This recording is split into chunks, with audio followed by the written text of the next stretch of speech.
尤其是包括最后的，虽然我的篮板球可能连续8个球都没进，但是至少我们是传到篮板。不过呢，他们跟我说这是他们的战术，我也不知道。我觉得就是以我们球队准备的状况跟昨天的表现，今天不应该会打得这么紧张。然后而且是北一，其实我们都知道它是台北市的球队，所以其实我们每一年其实交手非常的频繁，各大小杯赛一定会遇到。那我觉得其实有时候往往学生孩子就是这样，当你越熟悉，你反而是越容易松懈。所以其实我们今天一开始的防守没有做得很好，包括篮板球，我觉得就是这是我们失手的地方。那我觉得不过，所以在半场结束之后，我们进到那个练习室的时候，我有跟学生们、小朋友们稍微讲了一下。那也有跟他们讲说，我们都已经走到最后这一步，也应该要好好的让自己可以带着开心的那个胜利的泪水离开这个地方。因为我觉得你总不能够开始的时候有很好的开场，然后最后你却是抱憾回归。那所以我觉得最后第3节、第4节，他们确实也慢慢有起色，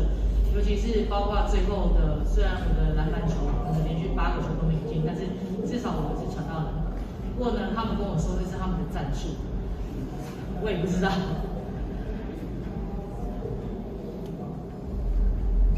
那我们请2位球员都聊一下这场比赛。好，就是我觉得就是前面没有表现到很好，然后可能就是因为队友的鼓励，所以到后面才会坚持下去。我觉得大家都有很好，就是发挥下半场的球，然后希望大家可以再积极一点，再专注一点。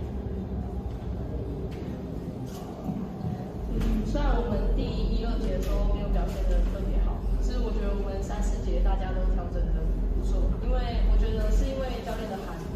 话，然后大家用团结，然后向心力足够，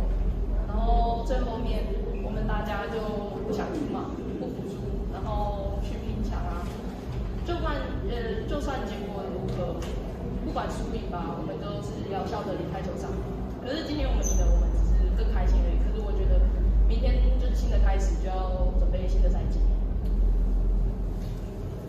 你有话想说却苦无发声的管道吗？你对事情有不同的见解却无人倾诉吗？年轻学子们站出来，说出你们的想法，让我们听听年轻人的心声。闹辩风下强力征求学生辨识，只要你敢说，我们就敢要。赶紧拍摄影片，然后发送到我们以下的信箱，就会有专人跟你联系。还有，别忘了订阅我们闹辩风向的 YT 频道，按赞，开启小铃铛，就不会错过我们精彩的辩论哦。各位朋友，闹辩风向，敢嘴就来辩。